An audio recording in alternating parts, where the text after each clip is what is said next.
Welcome to the Slop Farm. Enjoy the video. You start by confirming prerequisites. You must have access to server config, app routing, and DNS.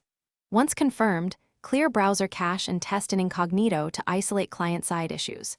Next, capture the redirect chain and HTTP status codes using curl or developer tools so you know whether the loop comes from 301/302, 307, or meta refresh.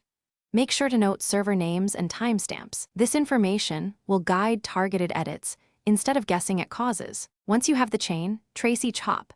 Use curl-i and developer tools to see headers, location, and set cookie details so you can isolate the offender.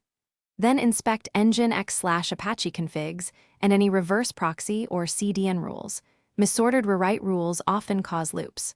Also review app-level routing and middleware that force redirects, plus cookie or session checks that redirect on auth state. Make sure to test changes stepwise so you identify the exact rule that removed the redirect. To finish, deploy the corrected config or route and restart the web server or proxy, then immediately rerun your redirect trace to confirm the chain is clean. Use temporary 302 redirects during testing so caches do not store incorrect 301. Once stable, switch to permanent 301 where appropriate. If a loop persists, disable suspect rules one at a time and inspect access and error logs to find the source. Finally, clear caches and test from multiple networks to verify resolution. Thanks for watching.